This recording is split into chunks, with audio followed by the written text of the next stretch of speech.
1 मार्च रोजी नागपूर जिल्ह्यातल्या काटोल तालुक्यातल्या एसपीएल एनर्जी लिमिटेड या दारुगोळा व स्फोटकं तयार करणाऱ्या कारखान्यात झालेल्या भीषण स्फोटात 19 कामगारांचा मृत्यू झाला होता।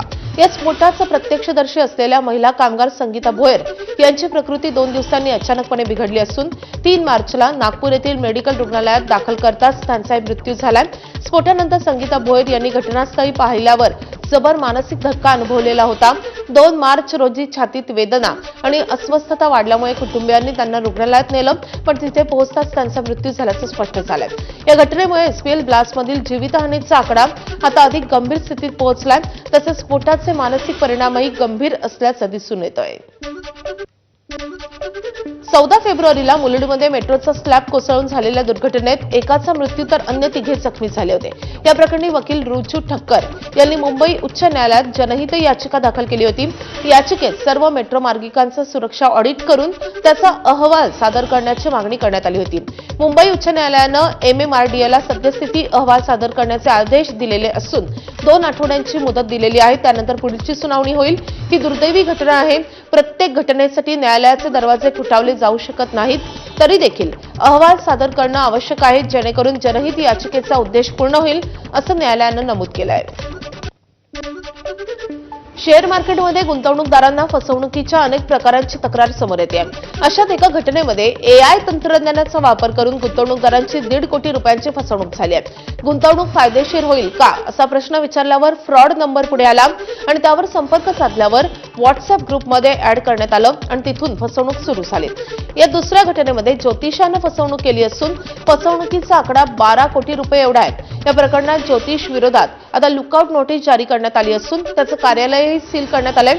अशा फसवणुकींपासून बचावासाठी नागरिकांनी अधिक सतर्क राहण्याच्या सूचनाही जारी करण्यात आल्या आहेत। मुंबईतील महालक्ष्मी रेसकोर्सचं रूपांतर सेंट्रल पार्कमध्ये करण्याचा प्रस्ताव मांडण्यात आलाय। मुंबईचे महानगरपालिका आयुक्त भूषण गगराणी यांनी मुंबई कोस्टल रोड प्रकल्पाच्या मोकळ्या जागांचं रूपांतर करण्याचा आणि मुंबईच्या महालक्ष्मी रेसकोर्सवर सेंट्रल पार्क विकसित करण्याचा मास्टर प्लॅनही सादर केलाय। पण एमसीएच्या 119 सदस्यांनी महालक्ष्मी रेसकोर्स येथे सेंट्रल पार्क बांधण्याचा मास्टर प्लॅनला विरोध केलाय आणि यामुळे पर्यावरणीय धोका निर्माण होऊ शकतो असं मत त्यांनी व्यक्त केलंय। याच विषयावर आज आयईएस कॉलेज ऑफ आर्किटेक्चर येथे तज्ञांसह ओपन फोरममध्ये चर्चा आयोजित करण्यात आली आहे। बारामतीमधल्या पुण्यश्लोक अहिल्यादेवी होळकर वैद्यकीय महाविद्यालयाचं नाव बदलून त्याला अजित पवारांचं नाव देण्यात येणार असल्याची चर्चा होतीये। मात्र स्वतः अजित पवारांनीच महाविद्यालयाला अहिल्यादेवी होळकरांचं नाव दिलंय। महाविद्यालयाच्या नामकरणाच्या बातम्यांमुळे समाजात तेढ निर्माण करण्याचा प्रयत्न होतोय। अशा बातम्यांवर विश्वास ठेवू नये असं आवाहन अहिल्यादेवी होळकरांचे वंशज भूषणसिंह राजे होळकर यांनी केलंय। पुरंदरमध्ये नव्यानं उभारण्यात येत असलेल्या आंतरराष्ट्रीय विमानतळाला अजितदादांचं नाव देण्यात यावं अशी मागणीही त्यांनी मुख्यमंत्र्यांकडे केली आहे। ज्या वैद्यकीय महाविद्यालयाला पुण्यश्लोक अहिल्यामासाहेबांचं नाव असावं ते नाव बदलण्याचा घाट घातला जातोय। मग हे खऱ्या अर्थानं दादांच्या विचारांना धरून आहे का? दादांना हे मान्य झालं असतं का? जे नाव ऑलरेडी दिलेलं आहे, ज्याचा शासकीय जीआर निघाला, तिथं नामकरण झालं आणि आज आपण ते नाव बदलतोय, हे कशासाठी? आपल्याला समाजामध्ये तेढ निर्माण करायची आहे का? वादविवाद न करता अजितदादांचा मान सन्मान कसा वाढवता येईल आणि कुठलाही वाद निर्माण नाही होणार याच्यासाठी आपण प्रयत्न करूया। क्रांतीज्योती सावित्रीबाई फुले यांनी मुलींच्या शिक्षणाची सुरुवात ज्या भिडेवाड्यापासून केली, त्याच भिडेवाड्याच्या जागेवर आता सावित्रीबाई फुले यांचं मोठं स्मारक उभारण्यात येत आहे। स्मारकाचं स्ट्रक्चरचं काम काही प्रमाणात पूर्ण झालंय। साधारण 15 कोटी खर्च या स्मारकासाठी होतोय। रायगडच्या पेण तालुक्यातल्या बाळगंगा धरण प्रकल्पाचं काम 17 वर्षांनंतर 80% पूर्ण झालं असलं तरी उर्वरित काम सुरू करण्यापूर्वी प्रलंबित मागण्या पूर्ण करा या मागणीसाठी प्रकल्पग्रस्त मागील 5 दिवसांपासून उपोषणाला बसलेत। पेणच्या प्रांत कार्यालयासमोर सुरू असलेल्या या बेमुदत उपोषणाला रायगडचे खासदार सुनील तटकरे यांनी भेट दिली आहे। आमचा कोरा झालेला सातबारा मूळ मालकांच्या नावावर परत मिळावा ही प्रमुख मागणी असल्याचं या आंदोलकांनी सांगितलंय। तटकरे यांनी मागण्यांचा स्वतः पाठपुरावा करणार असल्याचं आश्वासन दिलं असून पुनर्वसन मंत्री मकरंद पाटील यांच्याशी चर्चा करून बैठक आयोजित करण्याची ग्वाहीही त्यांनी दिली आहे। लोकसभा सदस्य म्हणून या सर्वांना मी विस्तृतपणाने एक पत्र दिलंय। मंत्री महोदयाची चर्चा नमूद केली आणि 6 तारखेला बैठक आयोजित केल्याचं त्यांना पत्र रूपाने लिखित या ठिकाणी दिले. माझ्या विनंतीला मान देऊन या 5 उपोषणग्रस्त शेतकरी बांधवांनी ते दीर्घकाळ याचा साऱ्या प्रतीक्षेत आहे. त्यांनी उपोषण सोडलं, त्याच्याबद्दल मी त्यांचे आभार मानतो. नाशिकमधील आगामी कुंभमेळ्याच्या पार्श्वभूमीवर साधुग्राम उभारणीसाठी होणाऱ्या वृक्षतोडीच्या मुद्द्यावरून मुंबई उच्च न्यायालयानं नाशिक महापालिकेला सुनावलंय. याचिकेवर प्रतिज्ञापत्र सादर न केल्याबद्दल न्यायालयानं महापालिका आणि वृक्ष प्राधिकरणाला झापत प्रतिज्ञापत्र सादर करण्यासाठी शेवटची संधी दिली आहे. पुढील सुनावणीत प्रतिज्ञापत्र दाखल करण्याचे स्पष्ट आदेश न्यायालयानं दिलेत. दरम्यान हरित लवादातील प्रकरण उच्च न्यायालयात वर्ग करण्याची मागणी न्यायालयानं फेटाळली असून तपोवनातील झाडं न तोडण्याचे निर्देश देण्याची मागणी याचिकेद्वारे करण्यात आली आहे. मान्य उच्च न्यायालय यांना आम्ही निदर्शनास आणून देणार आहे की गेल्या काही दिवसापासून कुसुमाग्रज उद्यान असेल, तपोवनमध्ये काही भाग असेल, तो अशोक मार्ग अशा बऱ्याच ठिकाणी यांनी मोठ्या प्रमाणामध्ये वृक्षतोडी सुरू आहे. आणि त्यामुळे मुंबई उच्च न्यायालयाला आमची विनंती राहील की लवकरात लवकर या वृक्षतोडी प्रकरणी स्थगिती देण्यात यावी, जेणेकरून नाशिक महानगरपालिका व वृक्ष प्राधिकरण व राज्य सरकार यांचे हात बांधले जातील. आगामी कुंभमेळ्याच्या पार्श्वभूमीवर तपोवनातील वृक्षतोडीचा मुद्दा गाजत असतानाच नाशिक महानगरपालिकेकडून आता डॅमेज कंट्रोलला सुरुवात झाली आहे. एका बाजूला नाशिक शहरात 15,000 वृक्ष लागवड केली जाते, तर दुसरीकडे नाशिक महापालिका वृक्ष प्राधिकरण विभागाच्या माध्यमातून वृक्ष गणना, वृक्षारोपण, वृक्ष संवर्धन केलं जात आहे. सुंदर नाशिक, हरित नाशिकची संकल्पना अस्तित्वात आणण्यासाठी महापालिका प्रशासनानं कार्यवाहीला सुरुवात केली असून 25 कोटी रुपयांचं अंदाजपत्रक स्थायी समितीला सादर करण्यात आलंय. मुंबई ते विजयदुर्ग सागरी रोरो सेवेला दापोली तालुक्यातील हर्णे बंदर येथे थांबा द्यावा अशी मागणी राज्यमंत्री योगेश कदमांनी केली आहे. या संदर्भात त्यांनी मत्स्य व्यवसाय व बंदरे मंत्री नितेश राणे यांना निवेदन दिलंय. महाराष्ट्र सागरी मंडळ मार्फत सुरू करण्यात आलेली ही सेवा मुंबई कोकण प्रवास जलद आणि सुलभ करण्यासाठी आहे. दापोली तालुक्यात रेल्वे सुविधा नसल्यानं हर्णे बंदराला थांबा दिल्यास स्थानिक नागरिक आणि चाकरमान्यांना मोठा फायदा होईल असंही कदम यांनी नमूद केलंय. संबंधित यंत्रणांना आवश्यक निर्देश द्यावेत अशीही त्यांनी मागणी केली आहे. राज्य सरकारकडून विनाकारण ई चलान आकारले जात असल्याचा आरोप करत बस ओनर्स सेवा संघाच्या महाराष्ट्र ट्रान्सपोर्टर्स ऍक्शन कमिटीनं आज सकाळी 11 वाजता आझाद मैदान येथे मोर्चा काढण्याचा इशारा दिलाय. शासनानं तोडगा काढला नाही तर आंदोलन तीव्र करण्याचा इशाराही त्यांनी दिलाय. संघटनेचा दावा आहे की महसूल वाढीसाठी ई चलानचा वापर केला जात असून टार्गेट देऊन दंडाच्या कारवाया केल्या जात आहेत. दरम्यान परिवहन मंत्री प्रताप सरनाईक यांनी अडचणी मान्य केल्या असल्या तरी ठोस निर्णय झालेला नाहीये असंही संघटनेचं म्हणणं आहे. हमारा जो मीटिंग हुआ था ट्रांसपोर्ट कमिश्नर के पास, जो मुख्यमंत्री के आदेश के ऊपर इन्होंने बुलाए थे, उसमें कुछ भी सफलता नहीं मिली. पहले जैसे हमेशा आश्वासन दे रहे थे. कल के दिन आज़ाद मैदान में मोर्चा रखने के हम लोग ने ये किया हुआ है और कल सुबह स्कूल वाले चालू रख सकते हैं, लेकिन वापस घर पे ले जाने के लिए गाड़ियाँ मिलना मुश्किल होएगा. और अगर सब सही रहेगा तो परसों से भी शायद सभी स्ट्राइक लगाएंगे, सभी ट्रांसपोर्ट, इसमें रिक्शा, टैक्सी, ट्रक्स, टेम्पो सब आएंगे. घाटकोपरमधील हिंदू स्मशानभूमीच्या पोचपावतीवरील मजकूर हा गुजराती भाषेत असल्याचा मुद्दा समोर आल्यानंतर भाषावाद पुन्हा पेटलाय. संबंधित पोचपावती सोशल मीडियावर व्हायरल झाल्यानंतर महाराष्ट्र नवनिर्माण सेनेनं आक्षेप नोंदवलाय. घाटकोपरमधील हिंदू स्मशानभूमीच्या अधिकृत पोचपावतीवर मराठीऐवजी गुजराती मजकूर का? घाटकोपरचा हिंदू मराठी नाही का असा सवालही करण्यात आलाय. सत्ताधारी बदलले की भाषा बदलते असं म्हणत मुंबईच्या पूर्व उपनगरामध्ये मराठीला डावललं जात असल्याचा आरोप मनसेनं केलाय. यापूर्वी घाटकोपर हा गुजराती बहुल भाग असल्याचं वक्तव्य झाल्याचीही चर्चा रंगलेली होती. मात्र या प्रकरणावर महापालिका आणि राज्य सरकार काय भूमिका घेणार याकडे लक्ष लागलंय. मुंबईत उन्हाचा तडाखा वाढला असून तापमानात लक्षणीय वाढ नोंदवली गेली आहे. सांताक्रूज वेधशाळा येथे कमाल तापमान तब्बल 38.7 अंश सेल्सिअस इतकं नोंदवलं गेलंय, तर कुलाबा वेधशाळा येथे कमाल तापमान हे 35.7 अंश सेल्सिअस पर्यंत पोहोचलंय. तापमानातील या वाढीमुळे दुपारच्या वेळेत उकाडा अधिक जाणवत असून नागरिकांना घराबाहेर पडताना त्रास सहन करावा लागतोय.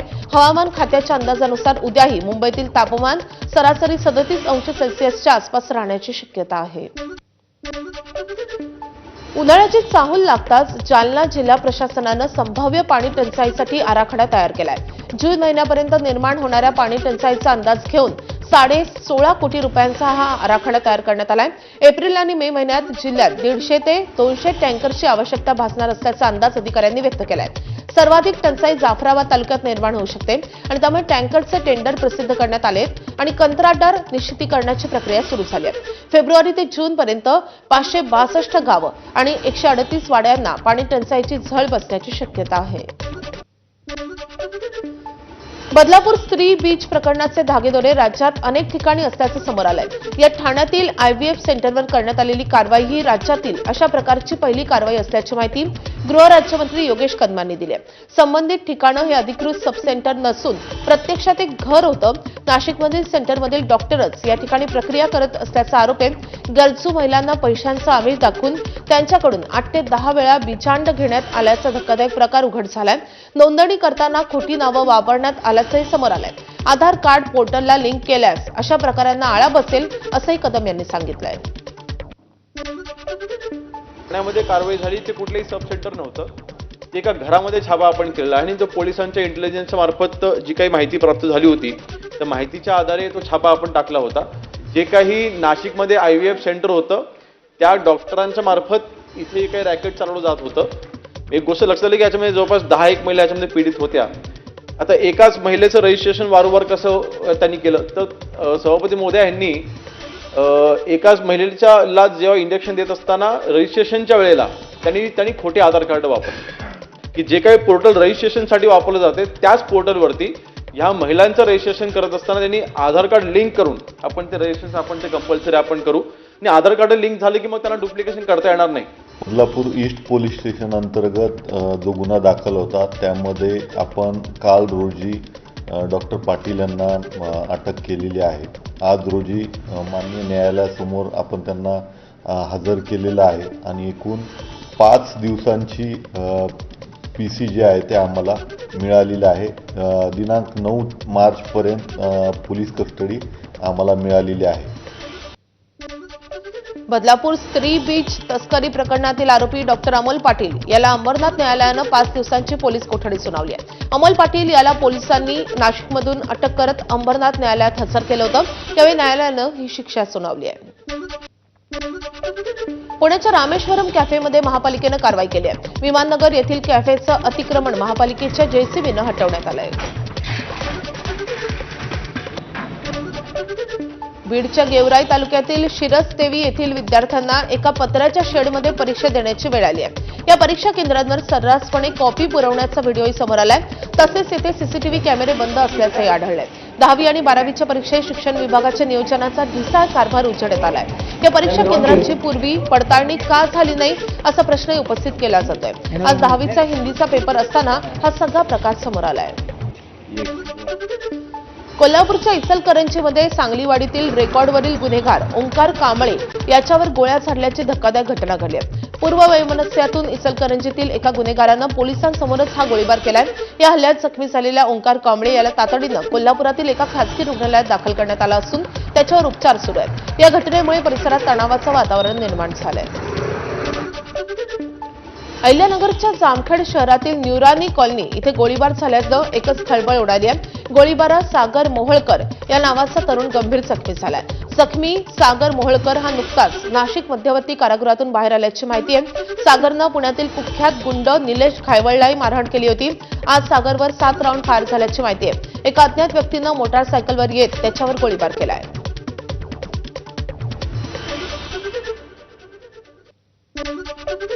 वसईच्या गोखिवरे नाक्यावर धक्कादायक प्रकार घडलाय.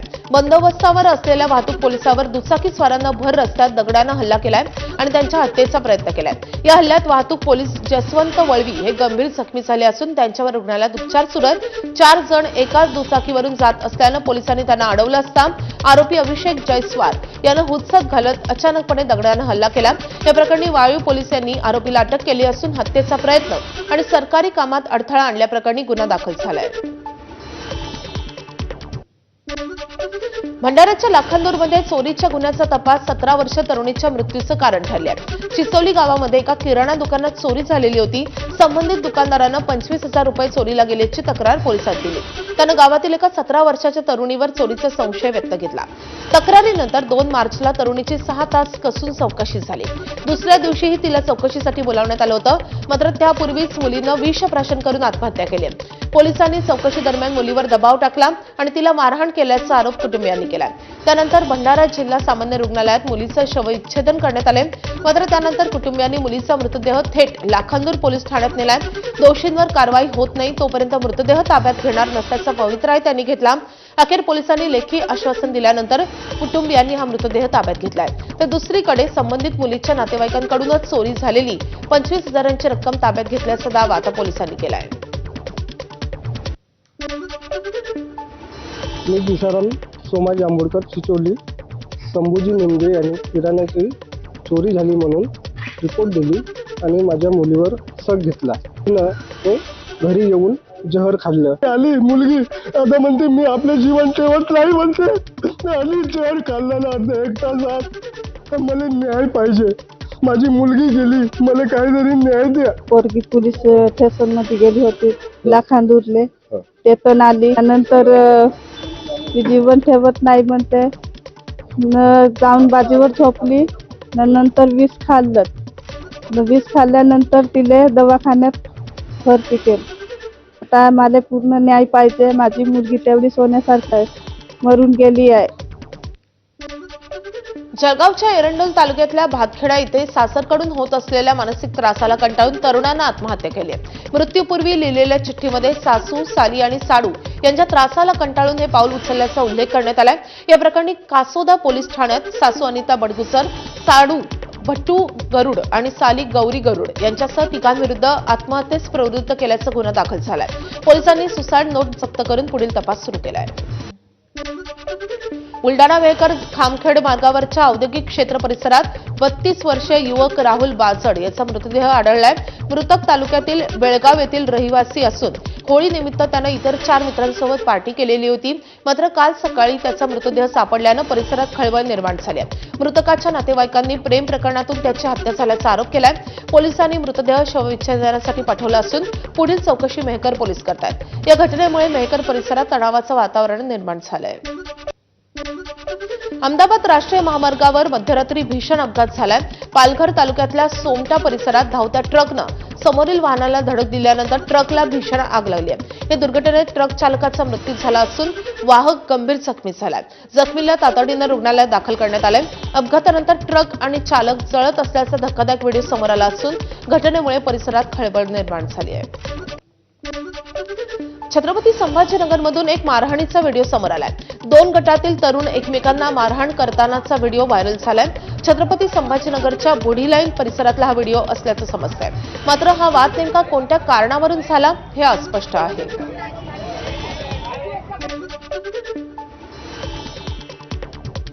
तर छत्रपती संभाजीनगरमधला एक व्हिडिओ सोशल मीडियावर व्हायरल झालेला आहे. शहरातील बुढी लाईन परिसरातला हा प्रकार असल्याची माहिती समोर येते. या व्हिडिओमध्ये 2 गटातील तरुण एकमेकांना बेदम मारहाण करताना स्पष्टपणे दिसतात. मात्र हा वाद नेमका कशामुळे झाला आणि संबंधित तरुण कोण आहे या संदर्भातला तपास सध्या पोलीस करतायत. छत्रपती संभाजीनगर शहरातल्या बीड बायपास रोडवरच्या सातारा परिसरात मध्यरात्री हॉटेलची तोडफोड करणाऱ्या टोळक्यांना पोलिसांनी चांगलाच धडा शिकवलाय. मुंबई चायनीज ग्रिल या हॉटेलवर काही गुंडांनी जेवण न दिल्याच्या कारणावरून तोडफोड केली. ही संपूर्ण घटना सीसीटीव्ही कॅमेऱ्यात कैद झालेली होती आणि त्यानंतर पोलिसांनी आरोपींचा शोध घेत त्या परिसरात राडा झाला त्याच ठिकाणी त्यांची धिंड काढत कारवाई केली. पोलिसांच्या या कृतीचं कौतुक होतंय. मराठवाडा आणि विदर्भाला जोडणाऱ्या येलदरी धरणावरील पूर्णा नदीच्या जुन्या पुलाची अवस्था अत्यंत धोकादायक झाली आहे. पुलावरील सुरक्षा कठडे तुटल्यामुळे एक पिकअप वाहन थेट नदीपात्रात कोसळून अपघात झाला आणि यामध्ये एका व्यक्तीचा मृत्यू झालाय. हिंगोली आणि परभणी जिल्ह्याच्या सीमेवरील या पुलावरून सध्या वाहतूक सुरू असून नवीन केबल स्टे पुलाचं काम अनेक वर्षांपासून रखडलेलं आहे आणि त्यानंतर अद्यापही वाहतुकीसाठी खुला करण्यात आलेला नाहीये आणि त्यामुळे वाहन चालकांना जीव धोक्यात घालून जुन्या पुलावरूनच प्रवास करावा लागतोय. नागपूरमधील वाठोदा पोलीस स्टेशन हद्दीमध्ये रस्त्यावर धोकादायक स्टंट करणाऱ्या तरुणाला पोलिसांनी पाठलाग करून अटक केली आहे. गुन्हे शाखा युनिट 5च्या पथकानं गस्ती दरम्यान मुख्य रस्त्यावर बेदरकारपणे मोटारसायकल चालवत स्टंट करणाऱ्या 20 वर्षीय सूरज सिंग विक्रम सिंग याला ताब्यात घेतलेलं आहे. स्वामीनारायण मंदिर परिसरात नाकाबंदी करून आरोपीला पकडण्यात आलं असून पारडी वाहतूक विभाग यांनी त्याला ताब्यात घेतलेलं आहे. या प्रकरणी पुढील कायदेशीर कारवाई सुरू असून पोलिसांनी नागरिकांना वाहतूक नियमांचं पालन करण्याचं आवाहन केलं आहे. पुण्यामध्ये कर्णकर्कश आवाज करणाऱ्या बुलेट चालकांवर पोलिसांनी मोठी कारवाई केली आहे. पुणे पोलीस यांच्या वाहतूक शाखेनं 30 दिवसांची विशेष मोहीम राबवत 2822 आवाज करणाऱ्या बुलेटवर कारवाई केली आहे. तब्बल 870 बेकायदेशीर सायलेन्सरवर बुलडोझर फिरवत ते नष्ट करण्यात आले. संबंधित बुलेट धारकांना नोटीस देऊनही कारवाई करण्यात आली आहे. या मोहिमेत 28 लाख रुपयांचा दंडही ठोठावण्यात आला असून त्यापैकी 23 लाख रुपये वसूलही करण्यात आले. अहिल्यानगरमध्ये प्रतिबंधित मांगूर माशांची तस्करी उघडकीस आली आहे. स्थानिक गुन्हे शाखा आणि शिर्डी पोलिसांनी संयुक्त कारवाई करत निमगाव बायपास परिसरातून ट्रक ताब्यात घेतलाय. या कारवाईमध्ये मानवी आरोग्यास हानिकारक 4000 किलो मांगूर मासे नष्ट करण्यात आले. या प्रकरणी 4 आरोपींच्या विरोधात गुन्हा दाखल करण्यात आला असून सुमारे 4 लाख रुपयांचे मासे आणि 25 लाख रुपयांचा ट्रक असा एकूण 29 लाख रुपयांचा मुद्देमालही जप्त करण्यात आला आहे. अभिनेत्री वर्षा उसगावकर आणि मृणालिनी जांभळे यांची 47 लाख रुपयांची फसवणूक झाल्याचा प्रकार उघडकीस आलाय.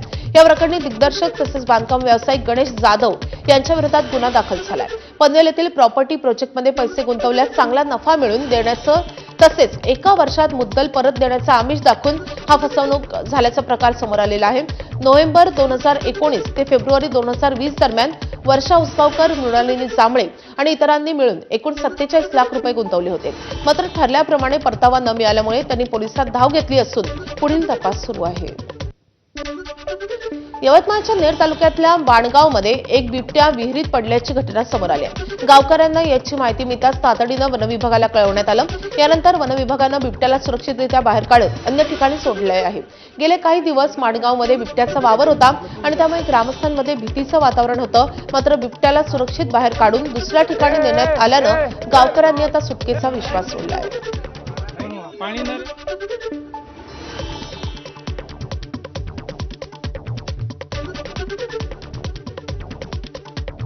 सह्याद्रीच्या दाट अरण्यामध्ये प्रेम, वर्चस्व आणि नैसर्गिक निवडीची रोमांचक कहाणी रंगतीये. सह्याद्री व्याघ्र प्रकल्पामध्ये नव्या नर वाघाची नोंद झाली असून त्याला T9 शिलेदार असं नाव देण्यात आलंय. या नव्या आगमनामुळे प्रकल्पातील वाघांची संख्या आता 7 वर पोहोचली. हा शिलेदार सध्या वाघीण T5 ताराच्या क्षेत्रात तिच्या मागोमाग फिरताना कॅमेरा ट्रॅपमध्ये कैद झालाय. तथापि ताराच्या क्षेत्रात आधीपासूनच T1 सेनापती आणि T2 सुभेदार हे 2 बलाढ्य नर वावरत आहेत. आता जंगलात मुख्य प्रश्न उभा आहे की तारा कोणाची साथ स्वीकारणार. आता तारा कोणाच्या पिल्लांना जन्म देईल याची वन्यजीव अभ्यासकांमध्ये उत्सुकता लागली आहे. होळीनिमित्त गेल्या 3 दिवसांपासून बंद असलेल्या बाजार समिती आता सुरू झाल्यात. बाजार समिती उघडताच मोठ्या प्रमाणात गहू, हरभरा आणि सोयाबीनची आवक झाल्याचं चित्र आहे. पण शेतमालाचे दर कमी असल्यानं शेतकऱ्यांमध्ये नाराजीचं वातावरण आहे. धुळे शहरातल्या प्रमुख बाजारपेठ पाचकंदील परिसरात सध्या पवित्र रमजान महिन्याचा उत्साह पाहायला मिळतोय. उपवास सोडण्यासाठी इफ्तारच्या वेळी फळांना विशेष महत्त्व असतं आणि त्यामुळे फळ बाजारात ग्राहकांची मोठी गर्दी उसळली आहे. उन्हाळ्याची तीव्रता वाढल्यामुळे बाजारात फळांची आवकही लक्षणीयरित्या वाढली आहे. बाजारात सफरचंद, द्राक्ष, आंबे, संत्री, मोसंबी, चिकू, अननस, केळी तसेच कलिंगड आणि खरबुजाची मोठी मागणी असल्याचं फळ विक्रेत्यांनी सांगितलंय. साईबाबा संस्थानचे माजी अध्यक्ष सुरेश हावरे यांनी त्यांच्या वाढदिवसाच्या निमित्त साईचरणी 6 सुवर्ण ओम अक्षर अर्पण केले. 309 ग्रॅम वजनाच्या या सुवर्ण दानाची किंमत अंदाजे 46,09,000 रुपये इतकी आहे. आकर्षक नक्षीकाम असलेली ही ओम अक्षरं साईबाबांच्या मूर्तीच्या मागील भिंतीवर बसवण्यात आली आहेत. साईबाबा संस्थानच्या वतीनं सुरेश हावरे यांचा सपत्नीक सत्कार देखील करण्यात आला आहे. पहलगाममध्ये झालेल्या दहशतवादी हल्ल्याबाबत मोठी माहिती समोर आली आहे. या हल्ल्यानंतर तपास यंत्रणांनी घटनास्थळावरून जप्त केलेला गोप्रो कॅमेरा हा चीनमध्ये सक्रिय करण्यात आला होता अशी माहिती प्राथमिक तपासात समोर आली आहे. हा कॅमेरा अत्यंत महत्त्वाचा इलेक्ट्रॉनिक पुरावा आहे आणि त्यामुळे पहलगामच्या दहशतवादी हल्ल्याचा कट आणि आंतरराष्ट्रीय कनेक्शन शोधण्याचा प्रयत्न सुरक्षा यंत्रणांकडून सुरू झालाय. सध्या राष्ट्रीय तपास यंत्रणा आणि सुरक्षा दल या कॅमेरामधील डेटा तपासतायत. तेलंगणाच्या नलगोंडा जिल्ह्यामध्ये पार्वती रामलिंगेश्वर स्वामी मंदिरातील वार्षिक उत्सवादरम्यान मोठी दुर्घटना घडली आहे. जळता निखारा पार करण्याची या मंदिरात परंपरा आहे. निखारा पार करत असताना भाविकांमध्ये धक्काबुक्की झाली आणि काही भाविक जळत्या निखाऱ्यात पडले. या दुर्घटनेत 11 भाविक गंभीर जखमी झालेत. सध्या त्यांच्यावर उपचार सुरू आहेत. दरम्यान या घटनेनंतर पोलिसांकडून मंदिर समितीवर गुन्हा दाखल झाला आहे. नाशिक शहरात रंगपंचमीचा उत्सव पेशवेकालीन परंपरेनुसार रंगानं भरलेल्या राहाडीत उडी मारून साजरा होतो. धुलीवंदनासाठी नाशिककर रंगपंचमी उत्साहात साजरी करतात. नाशिकमधील 17 राहाडी पेशवेकालीन असून विविध रंगांनी प्रसिद्ध आहेत. कथडा छत्रपती शिवाजी महाराज चौकातील रहाड ही मागील 60 वर्षांनंतर दुसऱ्यांदा खोदण्यात आली असून रंगपंचमीसाठी त्याची तयारी सुरू आहे. राहाडी खोदणं 2 ते 3 दिवस चालतं आणि पूजाविधी व रंग उत्सवासाठी ती सज्ज केली जाते. पेशवे काळापासून सुरू असलेली ही परंपरा आजही नाशिककर जपतात आणि रंगपंचमीच्या दिवशी खुल्या राहाडीत उत्सव साजरा करतात.